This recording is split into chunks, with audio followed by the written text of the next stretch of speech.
안녕하세요, 여러분. 사상계의 거인들이 맞붙는 장면 한번 상상해 보신 적 있나요? 오늘은요, 바로 그런 엄청난 대결을 한번 들여다보려고 합니다. 한 명의 위대한 철학자와 하나의 거대한 신앙이 도대체 인간이 뭐야? 이 근본적인 질문 하나를 놓고 벌이는 정말 흥미진진한 지적 싸움이죠. 바로 이 질문.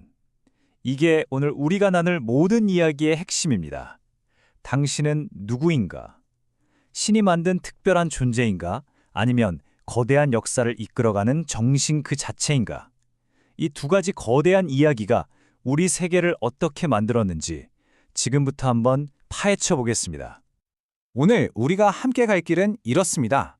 먼저 인간에 대한 두 가지 큰 그림을 보고요. 그 다음에 기독교와 헤겔의 생각을 각각 깊이 있게 들여다볼 거예요.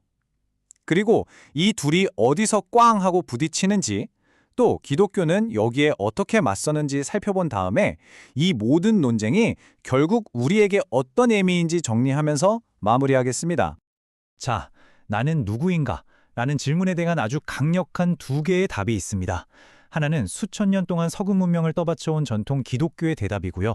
다른 하나는 기존의 판을 완전히 뒤집어버린 천재 철학자 헤겔의 대답입니다. 이 두 이야기가 어떻게 다른지 지금부터 시작합니다. 먼저 아주 오랫동안 우리 생각의 기준점이었던 이야기부터 시작해 볼게요. 바로 전통적인 기독교가 인간을 어떻게 이해했는지에 대한 겁니다. 모든 건 이 하나의 개념에서 출발하죠. 바로 하나님의 형상, 라틴어로는 이마고 데이라고 부르는 개념입니다. 근데 여기서 진짜 중요한 게 뭐냐면 이게 신이랑 똑같이 생겼다, 이런 외모에 대한 얘기가 절대 아니라는 거예요. 훨씬 더 깊은 뜻이 담겨 있습니다. 인간이 이 땅에서 신의 성품, 그러니까 도덕적으로 생각하고 이성적으로 판단하고 또 다른 사람들과 관계를 맺는 이런 능력을 보여주는 유일하고 특별한 존재라는 거죠. 그래서 기독교가 말하는 인류의 거대한 스토리는 딱 세 단계로 요약돼요. 창조, 타락, 그리고 구원. 처음엔 완벽하게 창조됐다가 죄 때문에 망가졌고 다시 구원받는다는 이야기죠. 여기서 핵심 포인트는 바로 마지막 구원입니다. 이건 우리 인간이 역사 안에서 열심히 노력해서 얻어내는 게 아니에요. 역사를 뛰어넘는 신의 개입, 다시 말해 거저 주어지는 선물이라는 겁니다. 이 지점을 꼭 기억해 두세요. 자, 이런 전통적인 이야기에 만족하지 못하고 새로운 도전자가 등장합니다. 바로 철학자 헤겔이죠. 그는 인간의 역할에 대해 그야말로 혁명적이고 완전히 새로운 해석을 내놓습니다. 헤겔 철학의 심장에는 절대정신이라는 개념이 있어요. 조금 어렵게 들릴 수 있는데 이렇게 한번 상상해보면 쉬워요. 우주 전체에 걸쳐 있는 하나의 거대한 의식이 있다고 쳐보세요. 이 의식이 처음에는 자기가 누군지 잘 몰라요. 그러다가 우리 인류의 역사, 즉 예술, 종교, 철학 같은 모든 활동을 통해서 점점 자기 자신을 알아가는 거예요. 아, 내가 이런 존재였구나 하고 깨달아가는 과정, 그게 바로 절대정신입니다. 헤겔이 남긴 이 유명한 말에 모든 게 담겨 있습니다. 세계사의 진보는 자유의식의 진보다. 그러니까 헤겔에게 역사는 그냥 사건의 나열이 아니에요. 저 거대한 우주적 정신이 우리 인간이라는 무대를 통해서 스스로를 깨닫고 마침내 완전한 자유를 향해 나아가는 하나의 장대한 드라마인 셈이죠. 그러니까 헤겔의 관점에서 우리는 그냥 역사라는 연극의 관객이 아니라는 거예요. 우리 자신이 바로 우주가 스스로를 이해하는데 없어서는 안 될 통로이자 주인공인 셈입니다. 와, 정말 스케일이 어마어마하지 않나요? 자, 이제 판을 깔고 두 세계관을 나란히 올려놓겠습니다. 어디서부터 어떻게 부딪히는지 그 충돌 지점을 직접 한번 확인해 보시죠. 이제부터가 진짜 재밌습니다. 이 표를 한번 보세요. 차이가 그냥 한눈에 들어오죠? 인간의 본질부터가 달라요. 헤겔은 우리를 스스로 생각하는 정신으로 보지만 기독교는 신이 만든 피조물로 봅니다. 출발점부터 다르죠. 그럼 인간의 근본적인 문제인 죄는 어떨까요? 헤겔에게 이건 철학적인 소외의 문제예요. 하지만 기독교에서는 신에 대한 도덕적인 반역이죠. 그 무게감이 완전히 다릅니다. 그러니 당연히 자유로 가는 길도 다를 수밖에 없는 거예요. 하지만 이 모든 차이점들 중에서도 가장 결정적인, 진짜 타협이 불가능한 지점이 바로 이겁니다. 바로 신과 인간의 관계 설정이죠. 헤겔의 생각대로라면 신과 인간의 경계가 점점 흐려져요. 인간이 곧 신적인 존재의 발현이 되는 거죠. 하지만 기독교에서는요. 창조주와 피조물 사이의 명확한 구분, 이 선을 지키는 게 신앙의 핵심 그 자체입니다. 그럼 이제 관점을 바꿔서 기독교 신학자들의 입장에서 한번 들어보죠. 왜 그들은 헤겔의 이런 멋진 철학을 그냥 그런 생각도 있구나 하고 넘어갈 수 없었을까요? 왜 이걸 심각한 도전으로 받아들였을까요? 그들의 목소리를 직접 들어보시죠. 이 질문을 따라가다 보면 왜 이 두 생각이 결코 같은 길을 갈 수 없는지 그 이유가 아주 명확해질 겁니다. 도대체 뭐가 문제였을까요? 기독교 입장에서 본 헤겔 철학의 문제점은 크게 네 가지로 정리할 수 있어요. 첫째, 죄의 개념을 너무 가볍게 만든다는 겁니다. 신에 대한 반역이라는 심각한 문제를 그냥 철학적인 소외 정도로 바꿔버리니까요.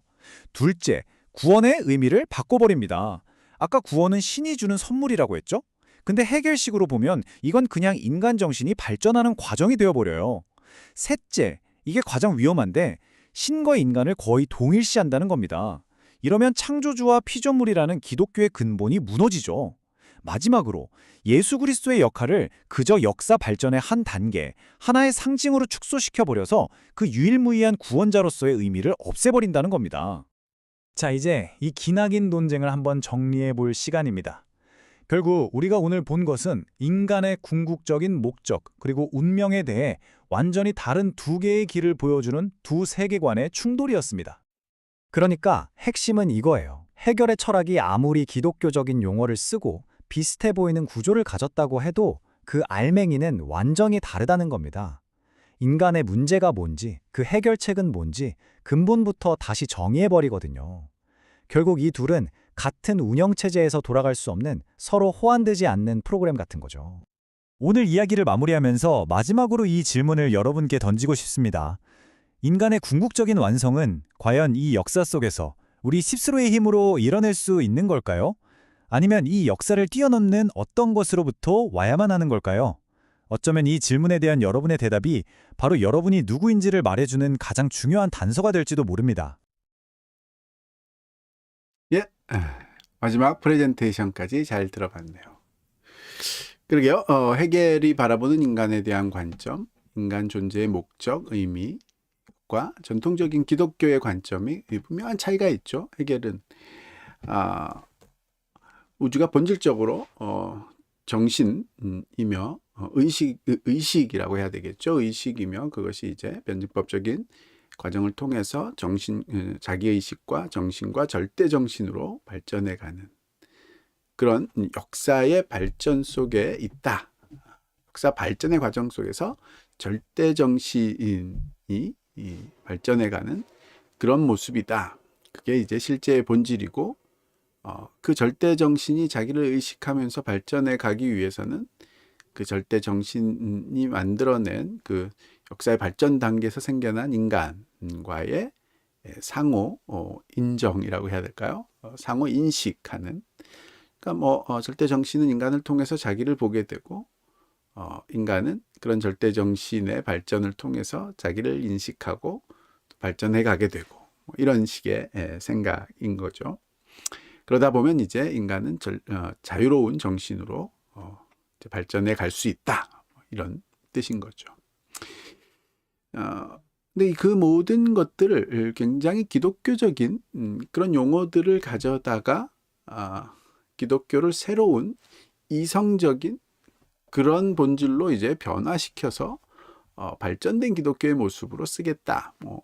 이런 뜻이겠는데 오히려 기독교가 아닌 전혀 새로운 그런 세계관 또는 새로운 종교의 모습으로 바꿔놓은 그런 면이 있다라고 볼 수밖에 없다라고 보여지네요. 왜냐하면 해결적인 세계관 내에서는 죄라는 개념은 사실 실제로 인간이 이 선악을 구별하지만 선이 무엇인지 알지만 자기의 이기심 또 자기의 죄성에 의해서 악을 선택하는 그런 모습이라면 즉 악 그 자체가 있을 수 있다라는 것을 받아들이는 면이라면 헤겔의 관점에서는 죄라는 것은 그 절대정신이 발전하는 과정에 있었던 미성숙한 모습들 그런 것이 발현된 미성숙해지지 않은 시간이 지나고 역사가 발전하면 자연스럽게 해결될 그런 문제로